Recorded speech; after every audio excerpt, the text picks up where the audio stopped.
Toronto, I wanna hear you make some motherfucking noise for the weekend one time. London, England. Without this man, Drizzy Drake. We probably wasted 7 years not communicating with each other when we had something. How did that turn into this? A security guard has been shot in Encino, and we now know the home has ties to the artist The Weeknd. There was a that happened earlier outside Drake's Toronto home, and one person was injured in this. Drake and The Weeknd have a pretty rocky relationship. From mentor and protege to bitter rivals, this decade-long feud has been brewing above and under the surface for quite a while now, leaving many fans confused with the questions: why did someone who once credited their entire career to someone go to hating them? How did they fall out? And where do they stand now? Hi, I'm Rashad Fashir, and this is why The Weeknd hates Drake. December 12th, 2010, Drake's label's OVO blog published an article with 2 videos from an unknown artist, whose voice was both haunting and beautiful. The article was titled Introducing The Weeknd, and there wasn't much else, aside from the hundreds of comments praising this unknown artist and thanking Drake for shining a spotlight on him. But of course, there's a lot more to the story. The next year, the public now knew this artist as The Weeknd, who was successfully broken as an artist by Drake. Drake would retell the story of meeting him at OVO Fest in 2011. A couple months ago, with Oliver, I got my best friend, one of my closest associates, Oliver came to me, and he played me this voice one night.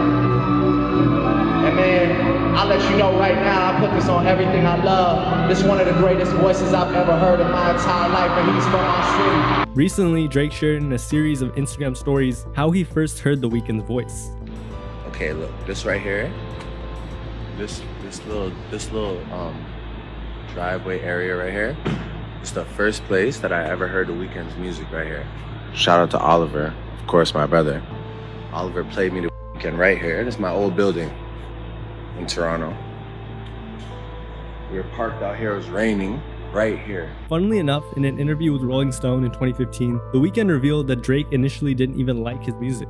Drake's best friend, Oliver, was the one vouching for me. Of course, Drake would quickly change his mind.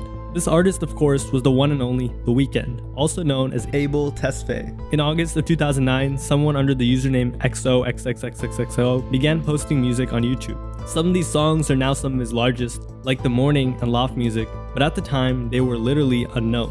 However, they were discovered by Drake's manager, Oliver Al-Khatib, who then posted it on the OVO blog. Oliver, being the genius that he is, goes, well, look, I got this kid, come downstairs in the rain and listen to this kid. His name's The Weeknd. From there, Drake and OVO began putting on for The Weeknd hard. Drake took on the role of becoming the mentor to his fellow Toronto native, adding him as an opener to his concerts. When The Weeknd was gearing up to his debut mixtape, House of Balloons, Drake shouted him out on Twitter to help as promotion. Follow the young king at The Weeknd XO. Bring your love, baby, I could bring my shame. That was Drake quoting The Weeknd song Wicked Games. Clearly, he believed in him.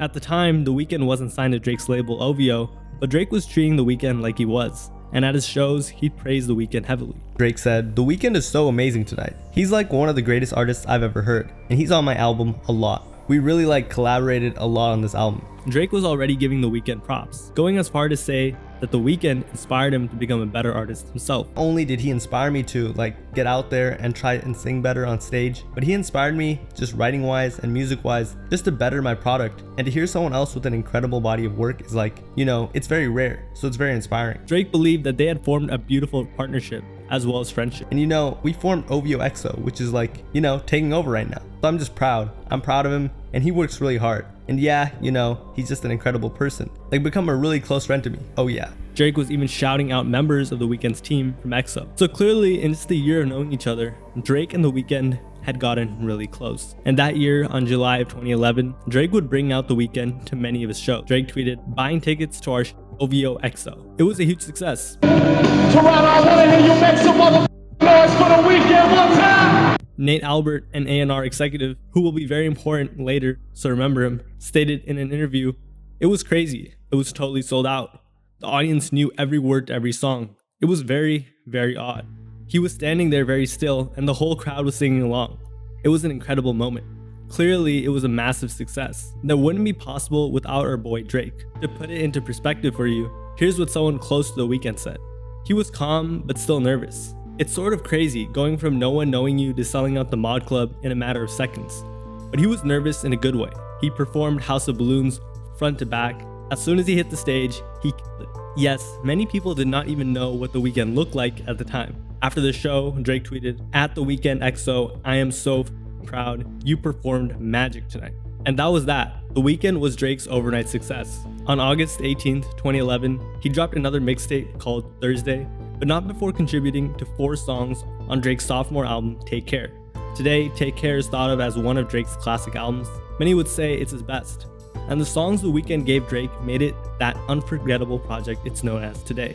However, in hindsight, this highlight would end up being a moment where tension would form between the two. And maybe Drake didn't realize it, but The Weeknd kind of did. We can all agree that Take Care was a great project, that The Weeknd contributed a lot to it, but it seems like The Weeknd didn't really want to contribute that much to the project. In 2013, The Weeknd did an interview with Complex where he revealed how his songs went to Drake. According to him, Drake straight up walked into the studio when everyone in his crew, including The Weeknd himself, were high on funny grass, and Drake asked for his song. "Yeah, we were making the drum loop, and oh man, I had smoked I don't know how much."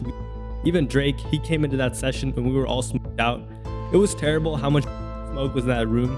I was surprised I could even hit a note. I had sung this melody, it wasn't a hook, just an unfinished lyric, and he liked it so much, he was like, "I need to have this, man." Drake even told him he knew he was taking a lot of The Weeknd songs, but he just needed this one. The Weeknd did what any hungry artist would do. I know I've already taken from me and Crew Love and this and that and me. I was hungry at the time. I was like, dude, take anything. At this point, I was like, hell yeah. But even then, at the time, it seemed like The Weeknd was happy for Drake and didn't mind giving up the songs. With Crew Love, it wasn't like that. Like I said, that was my song. I had a hook and I had a second verse, and Drake heard it and was like, "Fuck, man, there's a second verse?" That was a complete freestyle as well. I'm glad Drake placed his vocals on it. That song was so special to him. I didn't hear that verse until maybe 4 or 5 months after I gave it to him. Here's how Drake tells it. Crew Love was a song that I actually heard for the first time when I was on the Moment for Life video set with Nicki Minaj, and one of my friends played me the song. You know, at the time we were just building our relationship with The Weeknd, kind of just talking to him for the first time, and it was a song that he had, you know, the hook and his verse was done already, and I was like, yo, this song is brilliant. But The Weeknd wasn't done yet, sharing his point of view on the album Take Care. He was then asked what Drake did on the songs he gave up. The Weeknd revealed, "That whole hook was me. That's probably the only song I wrote for Take Care. The rest of it was just I was going to have for House of Balloons." The Weeknd said that they were both from Toronto, so it wasn't really Drake stealing his swag. He really wanted to incorporate my sound, which was inspired by his sound. It's not like, oh, I had the new sound. It was just easier for him to relate to me because it was the sound with an edge. It was that Toronto sound. So yeah, you're right. I feel like I could have been that for this album. However, towards the end, The Weeknd said Drake claimed he wouldn't have been able to make Take Care without The Weeknd. Yeah, he told me he wouldn't be able to do that album without me. You can read it on the credits that he thanked me. I don't know if that's him being generous, but I gave him a lot of records. I made practice. He further clarified, "I was hungry. I was like, dude, take anything. I gave up almost half my album. It's hard. I will always be thankful. If it wasn't for the light he shined on me, who knows where I'd be, and everything happens for a reason." So The Weeknd knew that he had done a lot for Drake, maybe even a little too much. However, he was equally as grateful to Drake for the opportunity, so he justified it. And to be fair, Drake gave The Weeknd a lot of credit. In an interview with Pitchfork, Drake said, "He's like a writer, collaborator on 4 songs on my album, which I'm very proud of. I usually don't branch out writing-wise, working with other people. I usually like to write all my own stuff, but we get it. We try to tap into the same emotions because we're from the same city."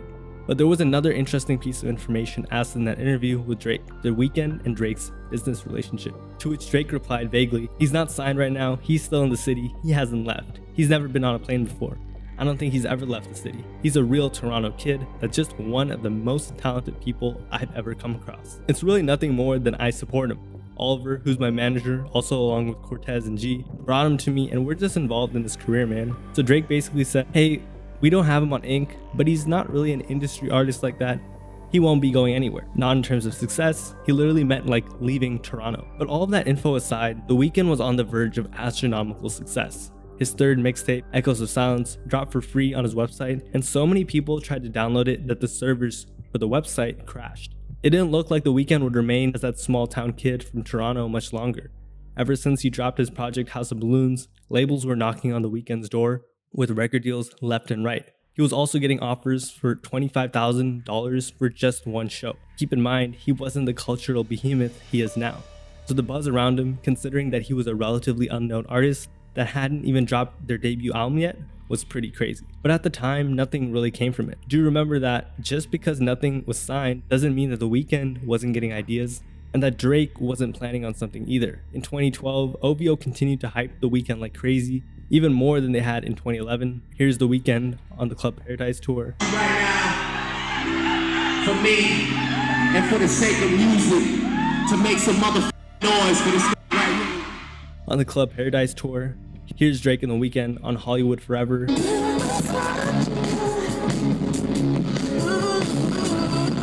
Here's them again at London's Wireless Festival.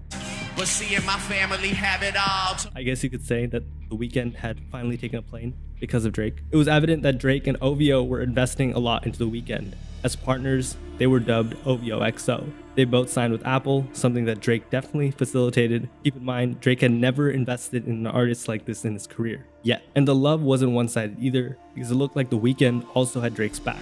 For example, The Weeknd supported him at Drake's first ever public experience after Chris Brown's club brawl, as well as defending him when Drake and Common had beef. Let me explain. Common had publicly dated the famed tennis star Serena Williams, but the pair broke up after 3 years. Just 6 months later, Drake and Serena started dating. At Serena Williams, I cannot wait to put it on you and make you sweat ... during our match this weekend. Common felt some type of way and dissed Drake on a song called Sweet. Drake shot back on a remix of Stay Scheming by Rick Ross. It bothers me when the gods get to acting like the broads. Guess every team doesn't come complete with guys like ours. Common shot back on Stay Scheming as well. Can't say a name, but rap about a guy wife. You so black and white trying to live a guy life. I'm taking too long with this amateur guy. You ain't win nobody, you cannot drive. Anyways, back to The Weeknd. He backed Drake in this beef, tweeting, "That was the worst comeback I've ever heard. Reminds me of someone's drunk uncle." So at the time, if you ask fans, they think The Weeknd and Drake were practically brothers. And Drake probably thought this too. This would be confirmed when in an interview with MTV, Drake said, "As far as on paper, it's all being worked out. But that's not really what counts anyway. What counts to me is the fact that the affiliation is so known, and that's all I really care about." He went on to explain that he just loved making music with The Weeknd so much. "I want to continue being involved in his career and vice versa, and keep making music together. Because you take songs like True Love and The Zone, and that's what people wait all night to hear," he added. Of course, looking back, some may interpret this statement as Drake just trying to take more songs from The Weeknd. Drake ended off by saying The Weeknd and him were like a family. "We're a family," Drake said, of the OVO XO relationship. It's definitely a Toronto thing. Much later on, The Weeknd would claim that he said this from the very beginning, that he wanted to do his own thing. "I told him from day one what my decision was going to be. I wasn't going that route. I was going to go my own route, and he supported me." I guess Drake just ignored that. From there, rumors began to spread that Drake intentionally signed the OVO label under Warner Bros. Instead of Cash Money Records, but he was signed to as a solo artist just to get The Weeknd a better deal. Damn, Drake. Oh man, that's so kind of you. Okay, by the way, the reason for this was because being signed under multiple artists in most cases significantly reduces your ownership share in your music. So it was all good, right? The Weeknd had a one-way ticket to the OVO label, and Drake wanted to sign his brother. So what happened? Remember Nate Albert, the music executive that was in the crowd during The Weeknd's first stage performance? Well, he worked for Republic Records, and ever since that night, he was chasing The Weeknd everywhere. Eventually, that hard work paid off, and he got him. In September of 2012, it was announced that The Weeknd had signed a deal with Republic Records. He was set to re-release his first 3 mixtapes into a debut album called Trilogy. Albert explained that rather than a traditional record deal, they offered a strategic partnership to convince The Weeknd to choose them, something I'm guessing Drake couldn't compete with. And almost immediately after The Weeknd was announced as a Republic Records signee, fans went crazy on social media, speculating as to why he didn't sign with OVO. Some thought Drake was taking too long or insecure. Nobody knows for sure. Some of the speculation/rumors going around is that maybe he thought Drake was taking too long making his OVO label official, that he didn't trust, or that he thought he was going to be bigger than Drake, so he didn't want to sign under it. Others believe Drake wasn't playing fair from the beginning, that Bama Drake was playing some wicked games and didn't want to take care of the label side of things. He was trying to practice young Cash Money billionaires motto of not paying royalties to artists and making music should be based on true love. The Weeknd wasn't having that, so that's where they're at now. The Weeknd is better off coming down from Drake's shadow and signed somewhere else. I think it's funny how he used 2 Weeknd songs, Wicked Games and True Love, as like puns in this response. The Weeknd, however, claimed that fans were wrong and the signing was for another reason. He said he signed with his label Republic Records specifically because of its success in pop radio, something he was trying to branch out towards. I could have gone with another label that was really good at branding, but I'd already built a strong brand myself. I wanted someone who could do what I couldn't. However, to many, it seemed like The Weeknd was just trying to say that he didn't want an owl all over his hard work. But of course, there was a response we were all waiting for, from the man himself, Drake. And not long after, he tweeted, "You won't get away with just a thank you. You owe me a favor." However, despite the near Disney villain level words of revenge, everything seemed to be all well and good between the two. They kept appearing on stage together, with Drake often alluding that OVO XO will always be forever. Here he's saying that at the Juno after party, claiming he loved The Weeknd with all his heart. I mean to stop the night or anything, but look, I gotta say something. It's been so long. Fuck those who are proud to say inspires me, but it's this kid in here tonight. His name is The Weeknd, and he got a mixtape out called House of Balloons. And if you get a chance when you go home, if you're not too up, it's called House of Balloons, and it's Toronto love, man. And that's somebody that I love with all my heart. So I just needed to say that shit. This is him right here. If you need to know this, man, OVO XO shit. I love what is going on. I go by the name of Drizzy Drake. I'm in this tonight repping that OVO XO, you know what I'm saying? And I just want to let you know that this guy right here, somebody I met, I knew he was one of the most talented people I had met before. He's a great friend of mine, and I just want to let you know that, sir, congratulations, you now have the #1 album in the country. He even shouted out The Weeknd on a call on Flow 93.5, a radio station. This is a phone call I had to make because I feel like, I've done my fair share of things in the city. I've had my time, but I feel like I was waiting. Drake said he believed The Weeknd could surpass him.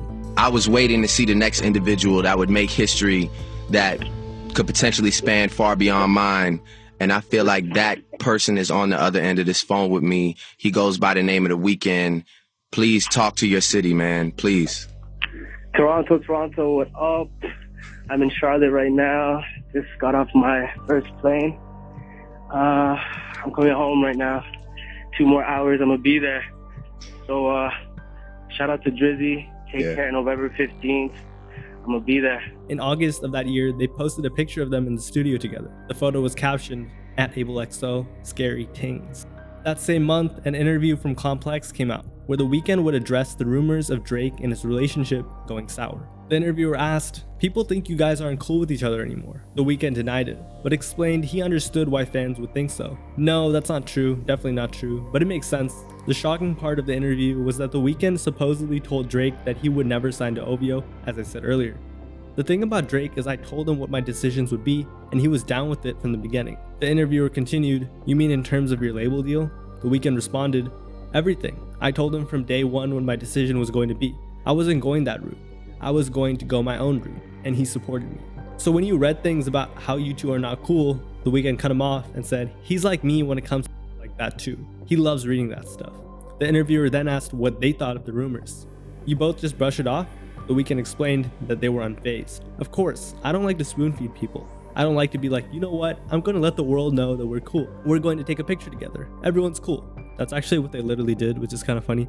It's all about the mystery, and people like it. It's WWE, man. It's wrestling. You know what I mean?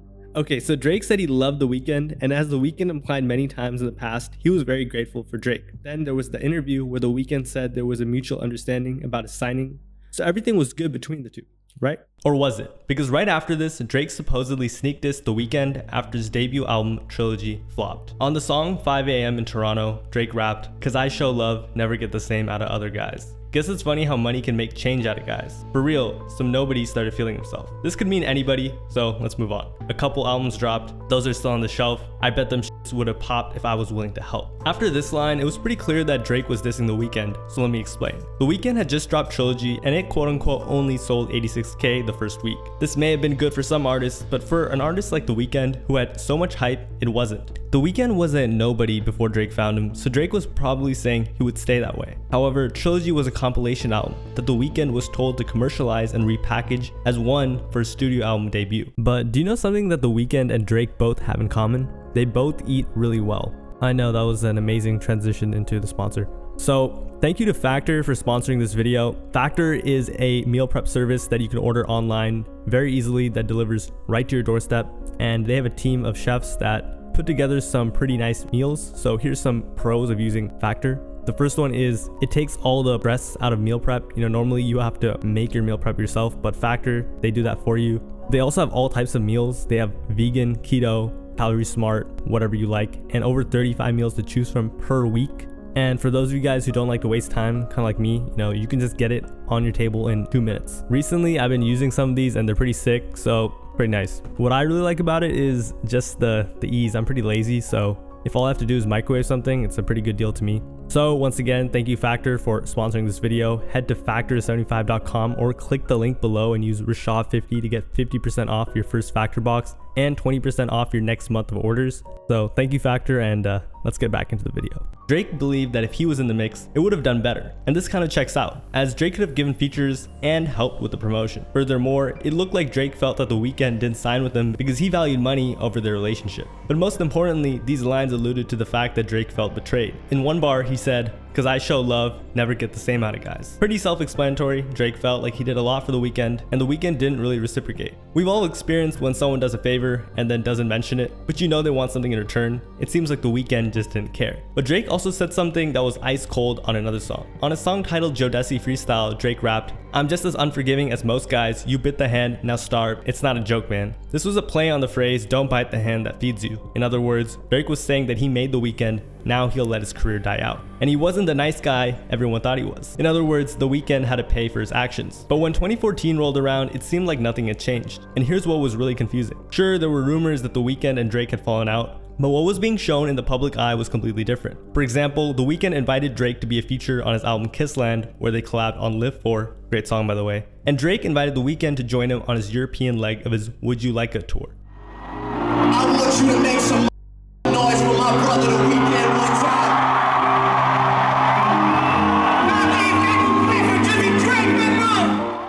Drake explained that him and The Weeknd were boys, and there was no hard feelings between the two. I want to let you know, touring with this man right here has been one of the best experiences of my life. I want you to make some motherfucking noise for The Weeknd. And I want to say something. We're just two kids from Toronto, Canada. You understand what I'm saying? However, notice how he also heavily emphasized that he and OVO were the ones to discover The Weeknd. Without OVO, there would be no Weeknd. But no matter what anybody tells you in this lifetime, this is forever the first artist that OVO ever had and still has, and OVO XO is alive forever, I promise.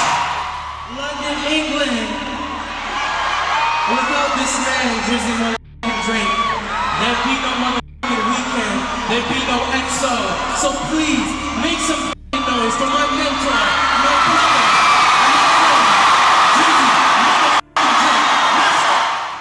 But no matter how cool they seemed on stage, it didn't reflect in their words, because in September of 2014, The Weeknd supposedly sneak dissed Drake on his song King of the Fall, where he says, "I've been out here last year wasting hella time. XO is the only time invested." This could be seen as a couple of things. Of course, The Weeknd could have meant that he spent a lot of time indulging in substances and partying, which he did. However, many believe that it was also The Weeknd subtly hinting at the fact that the only thing worth his time was XO, not other labels like OVO. So while Drake was going through this, The Weeknd was quickly picking up steam.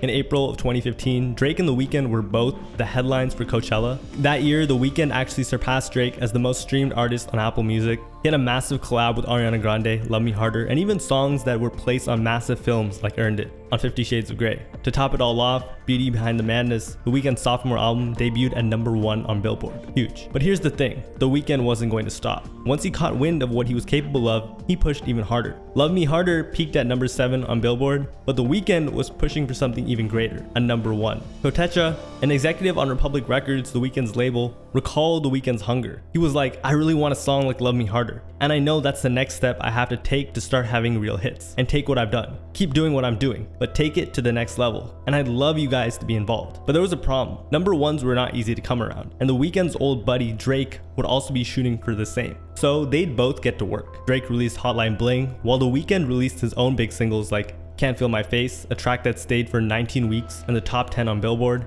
as well as the massive hit The Hills, that would compete with Hotline Bling for the #1 spot. Despite being larger than The Weeknd, Drake really wanted that #1 bad. He even mentioned that getting the #1 spot would have been the biggest moment of his career to date. Remember, although Drake was bigger than The Weeknd, he too had never had a #1. He wanted it so bad, he started pleading with his fans, taking to Instagram to write, I spend my life trying to make waves for the city I'm from. No accolades really matter to me other than the fact that I've never had a Billboard #1. If I get my first #1 during the month of October, it will be the biggest moment of my career to date, in my mind. And if you are looking for me on this particular evening, I will be passed out in the water slide that connects our pool. I love you and thank you for these memories. I always love the moment right before it happens more than when it actually happens. So thank you, even if it doesn't. Unfortunately, it didn't. You're welcome, Drake. Just joking, of course. Because The Hills nabbed the #1 spot for 6 consecutive weeks, blocking Hotline Bling from attaining the spot. It was perhaps one of the biggest bruises to Drake's ego. His former protege, the one that got away, blocked what would have been his historical #1 debut.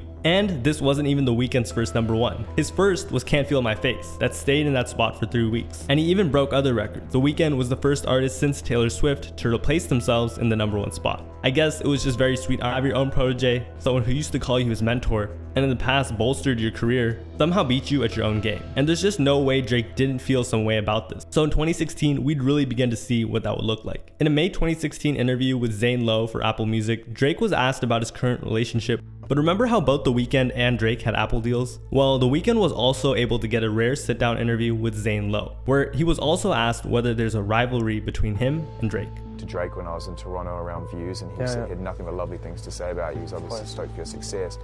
But there's always been this kind of like, it seems to me from fans, we look at it like there's a little bit of a competitive edge going on there. Is that fair to say? The Weeknd gave a very safe and clean answer by emphasizing that while Drake is competitive, he was still like a big brother to him, showed him the ropes, and opened the door for the world to know the Toronto sound. Yeah, I mean, he's like, you know, he came in as, you know, my big bro, and, you know, showed the world, you know, what I could do. And then, you know, from then on, it's been like, he's always been supporting me, and, you know, I've always been, you know, supporting him, and behind the scenes. He also said that him and Drake were still very close, even while they were both pursuing their own careers.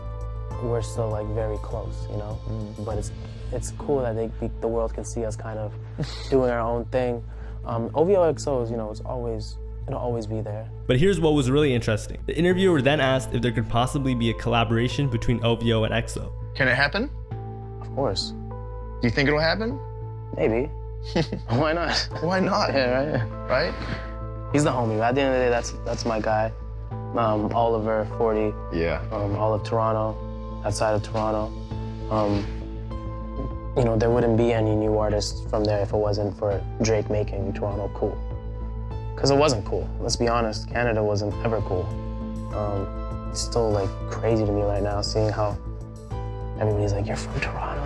Amazing. It's like, really? That shit was like not cool a while ago. Afterwards, it was confirmed that Drake and The Weeknd spoke about the possibility of a joint album. Both these guys are the biggest names in music right now, so you know they are both extremely busy, sources revealed. Everyone wanted this project to happen, but the only challenge is getting them in the studio given their busy schedule with tour and working on their own solo project. And looking back on this, it was crazy that at one point we could have really gotten a Drake and Weeknd album.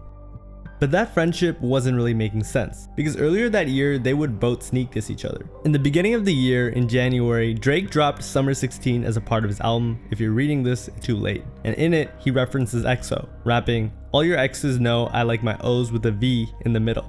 This was during the Meek Mill beef, so it very well could have been a part of that. However, it also could have been a slight towards The Weeknd, because just a month prior, on a collaboration with Future, The Weeknd titled Low Life, The Weeknd allegedly sneak dissed Drake when he rapped, "Bitch, I'm on my own time, fuck a cosign." Drake is known to be petty, and it's definitely not out of the question that he may have taken offense to this line, thinking The Weeknd was subbing him. And there is some loose evidence as well, if you read between the lines. Drake has been laying claim to The Weeknd's talent after he'd branched away from OVO for a while now, whereas The Weeknd was trying his hardest to separate himself from Drake, and he was succeeding. In November of 2016, The Weeknd released his third studio album, Starboy, with all 18 tracks charting on the Billboard Hot 100. To make matters worse, it also broke a Spotify record held for the longest time by Drake, who had 36 million monthly listeners, thanks to the popularity of his album, Views. Until The Weeknd smashed that record with almost 580,000 new listeners a day, and 1.2 million listeners in just 48 hours alone, shooting him up to about 38 million in December of 2016. And he's done it recently as well. Currently, The Weeknd has 108 million monthly listeners, while Drake has 83 million. But breaking Drake's records wasn't all The Weeknd was doing. He also may have subtly dissed Drake. On a track from Starboy titled Sidewalks with Kendrick Lamar of all people, another rapper that Drake has helped out early in their career and recently beefed with, The Weeknd sang, "I ran out of tears when I was 18, so nobody made me but the main streets. Cause too many people think they made me. Well, if they really made me, then replace me." Let's break this down. Drake had stated and kind of taken credit for helping The Weeknd out big time multiple times in the past. After The Weeknd announced he wasn't signing with OVO, Drake was quick to sign another unknown and mysterious R&B artist named Party Next Door, PND. However, he never had that big break. So The Weeknd could be saying, "Hey, why isn't he a star? I thought your cosign was super valuable, right?" So was he dissing Drake? Well, it depends on whether or not you believe in coincidence. Then most of 2017 was quiet, with them continuing to show love to each other, and everything seemed okay. Drake was even in the music video of Reminder, which was released on The Weeknd's 27th birthday, along with A$AP Rocky, Travis Scott, YG, French Montana, Metro Boomin, and so on. The pair would also continue to show love to each other in each other's concerts, like when Drake showed up at the Starboy show in London of March of 2017. Gone on to become the biggest, and I want you to make some motherfucking noise for The Weeknd, because he is truly. And here they are a couple months later in May, where The Weeknd brought out Drake for Crew Love.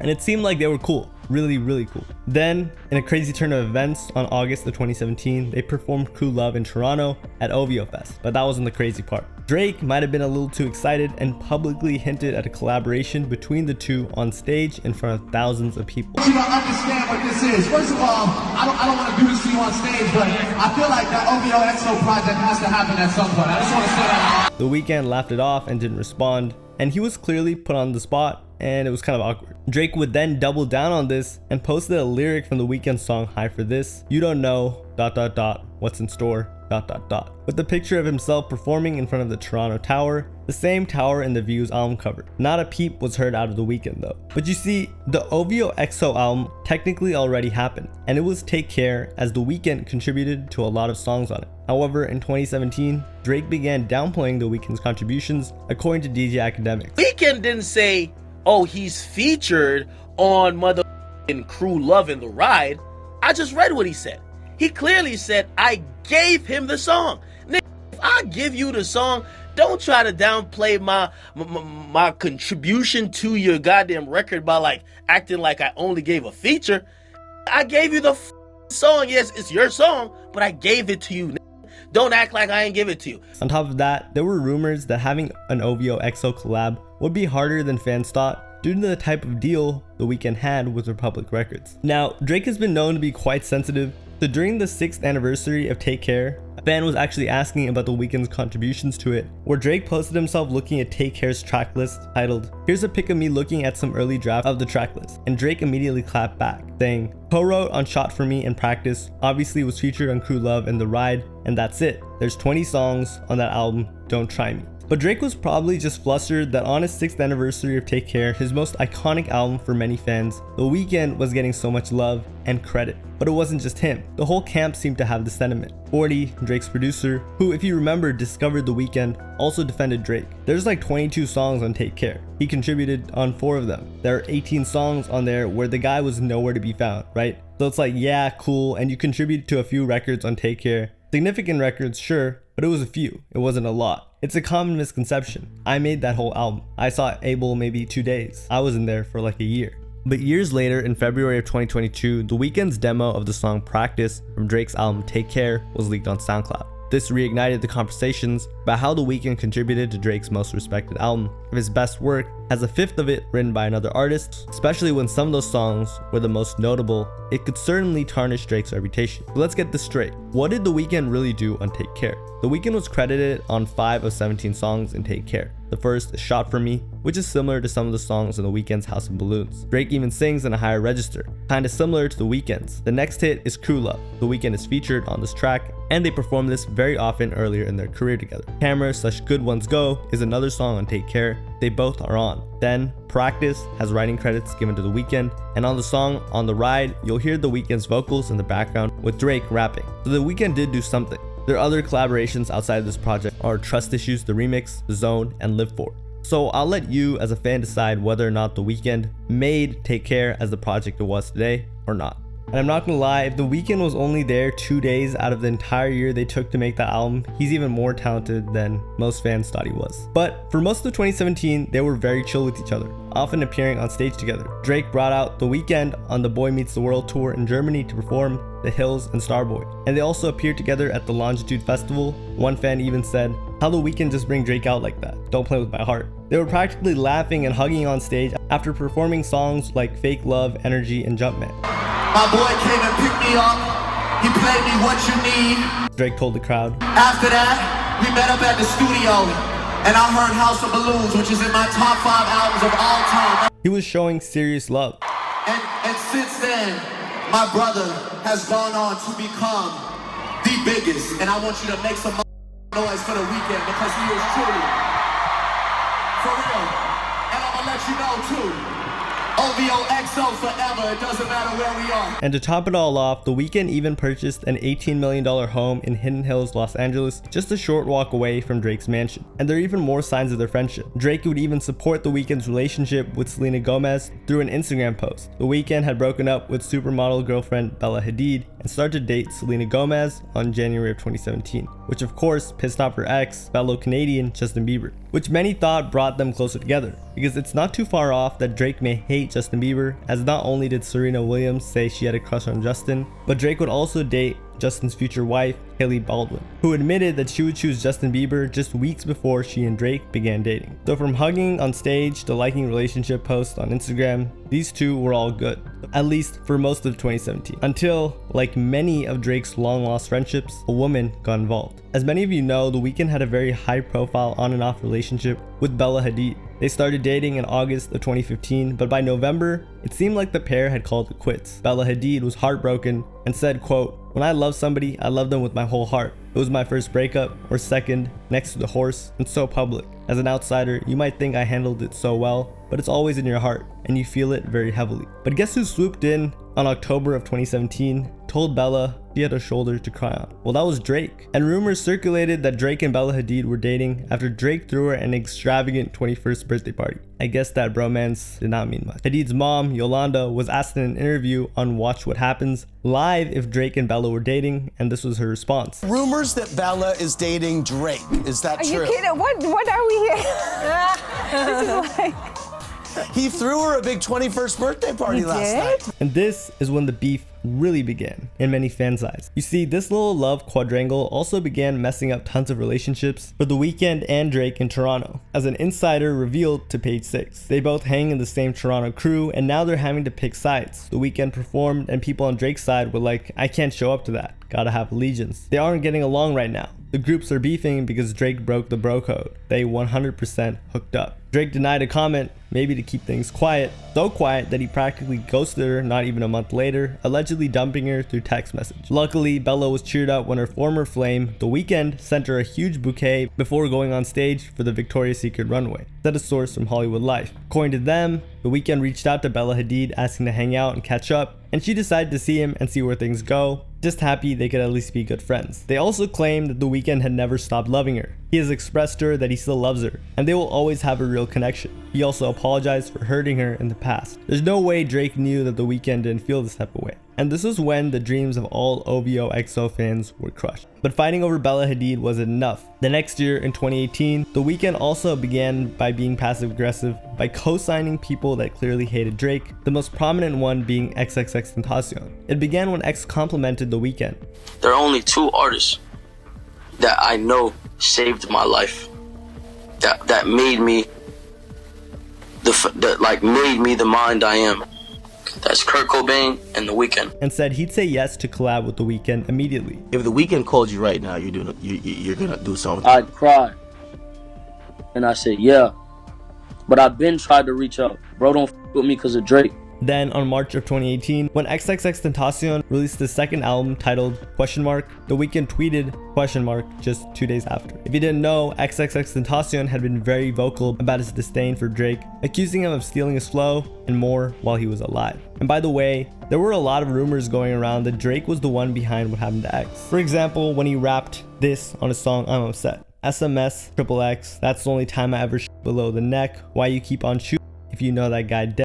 That's the only kind of shit that gets you some respect. But anyways, I digress. The point is, The Weeknd was getting tons of respect from his peers, while Drake always had hate, either in the form of beef and many of his peers due to controversy. But the beef between Drake and The Weeknd about Bella Hadid wasn't over yet. That year, rumors were circulating that Drake's song Finesse from his 2018 album Scorpion were about Bella, as fans believed that the lyrics mentioning New York Fashion Week were references to Bella Hadid's sister, Gigi Hadid. Should I do New York? I can't decide. Fashion Week is more your thing than mine. You and your sister, too hot to handle. Most fans assumed this was about Bella and Gigi Hadid. Who else could it really be about? But what really solidified that Drake was subbing The Weeknd was how many times he coincidentally did so. On the song Elevate, Drake was bragging that he was able to get with Bella quickly, rapping, I already hit her when you left her lonely. She's not the type that likes to take things slowly. Come on, bro. In Sandra's Rose, he sang, my house is full of supermodels like Muhammad Hadid, referencing Bella and Jay-Z's dad. However, Bella Hadid denied the rumors, taking to Twitter, saying, not me, that's disrespectful. Why can't people be friends without the insinuation? So maybe none of this did happen, but you know, the proof was in the pudding. And just 2 days after this tweet, Bella and The Weeknd were spotted on a dinner date at a Beverly Hills restaurant. Eyewitnesses say that they had a really good time together. So it was no surprise that in The Weeknd's album, My Dear Melancholy, he also referenced Bella Hadid. You're equestrian, so ride it like a champion. Bella Hadid is an equestrian rider, even aiming for the Olympics at one point, so it's not rocket science to see who The Weeknd was referring to. Keep in mind, a lot of The Weeknd's music was about her, so this wasn't really a sub at Drake, just to show that they were back on good terms. But something else was going on in 2018 for Drake, much bigger, because he was going through a beef with Pusha T, who dramatically revealed to the world that Drake had a son with an adult star in the song Story of a D-Don, which he alleged Drake had been hiding from them because he was embarrassed. What does this have to do with The Weeknd though? Well, he took this as an opportunity to sneak diss Drake in his song Lost in the Fire. On the song, The Weeknd sang, and I just want a baby with the right one, because I can never be the one to hide one. The Weeknd's fans speculated that those lyrics were directed directly at Drake for his infamous beef with Pusha T. The Weeknd was also the first one to reference Adonis after Drake claimed him as his son, and people began memeing the bar. Actual footage of Drake listening to Lost in the Fire. Needless to say, the fans were entertained. Even Pusha T liked the song and retweeted with fire emojis. However, Drake did retaliate by unfollowing The Weeknd on Instagram, which of course was huge news because it solidified that there was something going on between the two. Here was the fans' reaction. OVO XO is officially dead now. But Lost in the Fire wasn't the only shade that The Weeknd threw at Drake. Fans also speculated that his feature on Nav's song Price on My Head was a sneak diss towards Drake as well. Guys on your side, they would ride for me too, still wasting their time trying to come for me too. I'm too busy, faded in Japan with the crew, with the crew, with the crew, with the crew. The Weeknd is basically saying that Drake's entire crew is really on The Weeknd's side, and that they would pick him over Drake. This is made even more clear by how much he emphasizes the word crew referencing their first hit song together, Crew Love. However, in a surprising turn of events towards the end of the year, Drake released a song called War, in which he once again mentions OVO XO and how he and The Weeknd have cleared the beef between them. He raps, OVO XO link up, the boy that sound like he sang on Thriller, you know that's been my guy, we just had to fix things, family, 6 things, we can't split up. The boy that sound like he sang on Thriller is an obvious reference to The Weeknd due to his voice. Drake also calls them a family and alludes to how families fight but reconcile in the end, mentioning people like Baka, Dix, and others who are known to be associated with both Drake and The Weeknd. In other words, this meant me and Abel are cool now. We made amends. But at the end of the song, he also says, anyone I'm beefing with is a no-name. Guys can't even win home games. They just gotta fall in line like Soul Train. The asterisk is that Drake is always beefing with people, but saying something like this in a song where you're squashing beef is bound to confuse people. But at the end of 2019, they were bros again. However, this, if anything, kind of does show you they're bros though, fighting and then making up 24/7. But on a more serious note, Drake was asked about The Weeknd and him not signing to OVO. No, but do you think also one thing in that, do you think also the fact that things didn't work out with The Weeknd, you know, he ended up doing his own thing, you know, like you said, you would embrace almost building another star though. You're not really going out of your way trying to make it happen, but if it did happen, you'd be able to deal with and embrace it, and then that didn't work out. Do you think that kind of overlaps a little bit of this kind of organic thing you're building with OVO? Drake explained he respects The Weeknd's departure from OVO and supports it wholeheartedly. Well, with Abel, we had our run.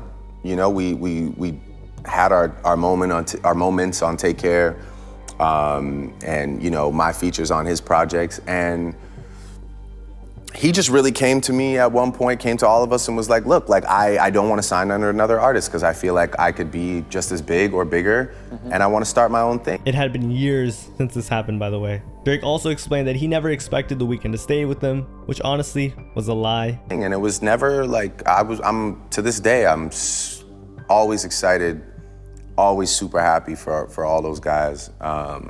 And I never like had any resentment towards like, oh, you didn't stay on OVO. That was never really like, I'm not gonna say there weren't people that didn't feel a way about it, but that was never my thing. I never expected Abel to stay under OVO as soon as I heard him once express that he wanted to do his own thing. So it's like, The Weeknd finally confirmed that The Weeknd did make it very clear that he did not intend to sign with OVO, or Drake had finally understood that's what he meant. But he also was a bit more vulnerable, explaining that he deeply regrets not communicating more properly with The Weeknd.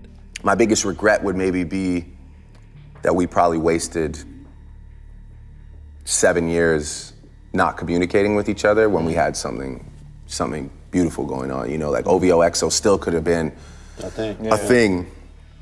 And still will be a thing, by the way. He then rolled over all the missed opportunities they had and the importance of reconciling with The Weeknd. Heartless #1 right now. Yeah. Drizzy Drake coming back 2020. Yeah. Well, like, you know, it's like, obviously, like you said, people have to grow and we got to work through things. And I have my fair share of shit to apologize for, as does he. We've obviously had our, you know, our bumps in the road, but yeah, my biggest regret isn't that like he never signed to OVO. My biggest regret would just be that, you know, we didn't give people that album, that tour. And ended by saying that having 2 Canadian artists not collaborating with each other wasn't a good look for the city in terms of solidarity. You know, yeah, because it's just like, you know, the 2 biggest artists from the city don't link. Yeah. So it's just not a good look for where we're from. So, you know, hopefully we can fix that and make good on the years that we missed, kind of like me and Chris did, you know? Yeah, you see the results. Yeah, so I look forward to that, and you know, hopefully he's open-minded to it. So Drake owned up and explained that his actions were the reason fans never got what they wanted out of the duo. So that brings us to 2020. Everything was fine and dandy, and both Drake and The Weeknd were at the top of their respective genres. However, on July of 2017, Drake and DJ Khaled dropped a single titled Greed. And many fans believed that Drake was trying to sound like The Weeknd on that song. And honestly, he did. But that didn't bother The Weeknd though, as he was at the top of the world. Around that time, The Weeknd's Blinding Lights broke One Dance's record by hitting 21 weeks at #1 according to Billboard. It had broken records set by Drake, Bruno Mars, and The Weeknd himself. So once again, The Weeknd surpassed Drake. This didn't seem to bother Drake, however, as he defended The Weeknd when he was snubbed at the Grammys with 0 nominations for his album After Hours, taking to his Instagram story to write, "I think we should stop allowing ourselves to be shocked every day by the disconnect between the impactful music and these awards, and just accept that what once was the highest form of recognition may no longer matter to the artists that exist now and the ones that come after. It's like a relative you keep expecting to fix up, but they just can't change their ways. The other day I said At The Weeknd was a lock for either album or song of the year, along with countless other reasonable assumptions, and it just never goes that way. This is a great time for somebody to start something new that we can build over time and pass on to the generations to come." Drake continued to support The Weeknd when he performed at the Super Bowl, writing, "Big moment for the city, 3 exclamation points at The Weeknd." Drake was also seen at The Weeknd's 31st birthday party, where he posted to his Instagram story, "More life to act The Weeknd," along with a throwback photo of him and The Weeknd. Dang, maybe OVO XO wasn't over. Maybe there was some hope. The next year, their bond was only solidified when both artists found themselves victims of a leak. However, it wasn't what you'd think. The song turned out to be the first AI hit of all time. It featured AI voices, and after being posted on all platforms by an account called Ghostwriter, it reached millions of streams. Universal Music Group, to which both The Weeknd and Drake are signed to, released a statement and had the song removed from all platforms. The AI song wasn't the only thing to take off though. The Weeknd's record-breaking album Starboy saw a resurgence of streams after Die For You started to trend on TikTok. The boost allowed the song to climb into the top half of Spotify's daily 200 chart, as Die grew from about 5 million weekly on-demand US streams at the beginning of June to nearly 5.9 million in the tracking week ending July 21st, according to Illuminate. Starboy would hit a whopping 2 billion streams in 2022, at one point even garnering 7 million streams in a single day. Very, very impressive for an album that was 6 years old at that point. Talk about aging like fine wine. As a result, The Weeknd's album Starboy surpassed Drake's views as the most streamed album of 2016. However, Drake was still showing support to his boy despite this, and still showed up to The Weeknd's 32nd birthday party. And they were both seen celebrating by gambling in Las Vegas. Halfway during the party, Drake took the mic at the casino and gave a heartfelt speech to The Weeknd and everyone there, explaining he supported The Weeknd from day one, how grateful he was that they made up. I was there from day one, and I'm grateful not only to be here, but my brothers are just grateful that the family is here back together where we belong. So after all of this goodwill that they'd built back up over the past year, fans were finally thinking they might finally get that OVO XO collab. However, in 2023, Drake once again may have alluded to something about The Weeknd on his album For All the Dogs. In the song All the Parties, he sings, "My bitch is playing P&D or Party Next Door. The shorties only listen to Weeknd." Nobody knows if this was a diss or an homage, since it's not exactly an insult nor a compliment. But whatever it was, Drake wasn't ready for the storm that was coming in 2024. In April of 2024, Metro Boomin and Future's album We Still Don't Trust You, a sequel to the aptly named We Don't Trust You, there's a song that features The Weeknd called All to Myself. Keep in mind, We Don't Trust You and We Still Don't Trust You were both filled with disses towards Drake. In it, The Weeknd sings about how he's grateful for not signing his life away and how there are leaks in Drake's operation. Here's what he said: "They can never diss my brothers when they got leaks in their operation. I thank God that I never signed my life away. And we never do the big talk. They should be making TikToks, got us laughing in the Lambo.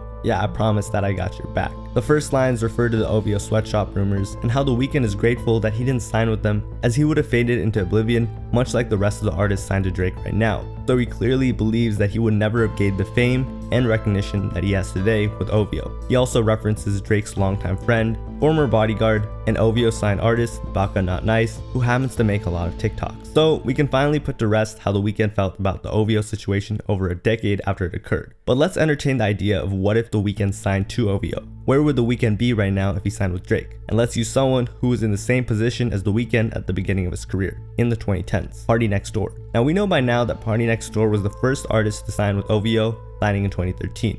And there's no denying that signing with Drake boosts your career. It has for all artists that he's ever collaborated with. However, while they get a glimpse of stardom, they will never actually get to experience it in the long term. For example, Party Next Door had the tools to succeed. He had the music, the writing, he co-wrote Work, a massive hit that stayed 9 weeks and #1 on the Billboard charts. He produced and co-wrote Wild Thoughts that stayed 7 weeks at the #2 spot, but we never really see him outside of Drake's shadow. In an interview with Rolling Stone in 2016, he recalled Drake asking for his song Wednesday Night Interlude and ended up giving Drake the song. However, later on, he ended up regretting that decision. The song that he gave up was used in Drake's mixtape, If You're Reading This, It's Too Late, and here's what P&D had to say. "I was involved with that tape. Drake asked for that song. I said, are you gonna cut it? No, he just put it on there. I don't think people do that. I love the fact that he put it on there, and people heard it, and I still, to this day, wish I kept that song for my album." This mimics exactly how The Weeknd felt about giving half of House of Balloons for Take Care. This of course was already 1 in 1,000 shots against Drake from other artists like Future, Metro Boomin, Rick Ross, A$AP Rocky, Kanye West, and Kendrick Lamar. So Drake retaliated in his diss track titled Push-Ups, leaked in April 13th, following day. And here's what he said relating to The Weeknd. Yeah, I'm the 6th god, I'm the front runner. Y'all guys' manager was Chubb's little blunt runner. So the 6 refers to Drake's hometown of Toronto, and Drake is just saying, hey, I'm the king of my city. He then explains that Cash XO, The Weeknd's manager, was once a personal assistant or blunt runner for Chubbs, Drake's head of security. Claim the 6 and you boys didn't even come from it. And when you boys got rich, you had to run from it. Cash blowing Abel's bread, out here tricking. Shit we do for bitch, he doing for men. Jets, whips, chains, wicked, wicked, wicked. Men like you trying to boy you trippin', boy you trippin'. In the first line, Drake disses The Weeknd's manager once again, who is Iranian born, aka Cash XO, and his friends, and the rest of the label's management. So he calls out the XO team for representing Toronto, but having no roots or influence in the city. The second line is directed to The Weeknd, who moved his house to New York and Los Angeles ever since he gained fame,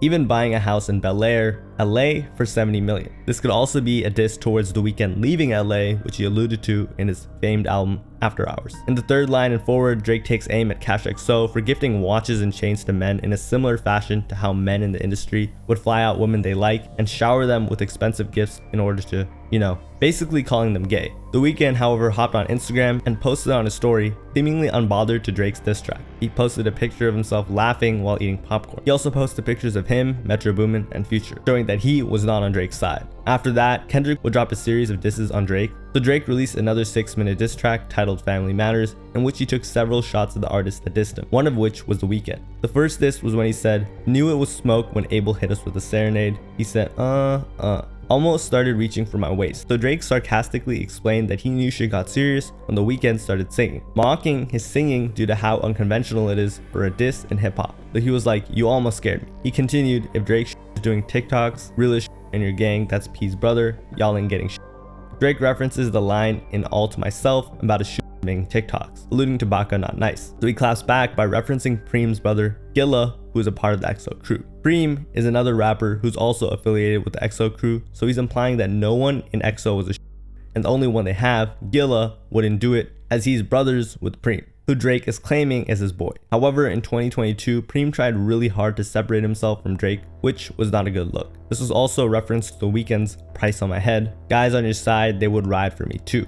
Can't listen to the stick talk and falsetto, save it for a hip hop guy. Drake apparently didn't like that the boy who sounds like he was on Thriller dissed him in a falsetto, but all he was saying was, hey, you're not a rapper, stay out of this, you're not like that. You don't even be at home, dog, you a souvenir out the gift shop. Drake is dissing The Weeknd for abandoning his roots in Toronto, and that the city sees him like a tourist in a gift shop, picking up souvenirs to prove that he's been there. Still mad about that one, we ain't even fucked, I just lip locked with her. Drake references Bella Hadid, whom he was rumored to be dating shortly after she broke up from a 2-year relationship with The Weeknd, and claims they just made out. Weeknd music getting played in all the spots where the boys got a little more pride. That's why all your friends dip into Atlanta, paying just to find a tour guide. Abel, run your fucking bread, need to buy some more chains for some more guys. Drake alludes that a large chunk of those who listen to The Weeknd are members of the LGBTQ+ community. Atlanta is also known as being the gay capital, as the city is very LGBTQ accepting. He ended it by saying, go buy more men some jewelry. This is quite ironic because Drake is the one who's had sus allegations for quite a while. Let me find another used street guy I can take to the game courtside. Let me get a used Ferrari for a rapper, then take the guy on a horse ride. Anything to take the spotlight off the fact that the boss is a drugged out little pink sissy from the north side. So Drake was basically alluding that The Weeknd was faking that he was street and buying poor gifts for other people and couldn't really afford the gifts he was giving other people. Finally, he dissed The Weeknd's manager, Cash XO, and called him a sissy, while also alleging that he had problems with substance abuse. And honestly, at this point, Cash XO has been dissed just as many times as The Weeknd, which is kind of funny. But here was the most shocking event of the entire beef. On May 8th, 2 a.m., in the very rich neighborhood of Bridle Path, Toronto, where Drake's mansion resides, a occurred.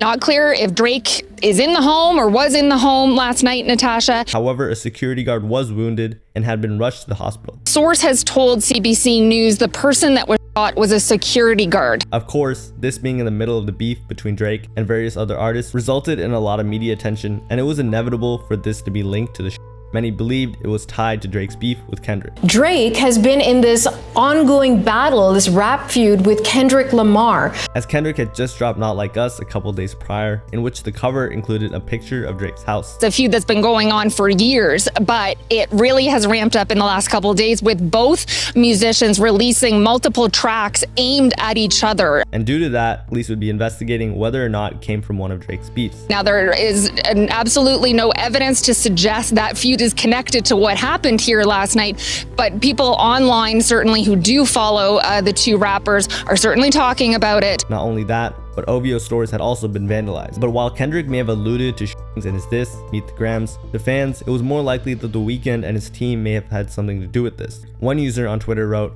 "I got tea. The shooting has nothing to do with Kendrick. The Weeknd's manager Cash XO's mansion was shot at last week by OVO, and a security guard ended up getting shot.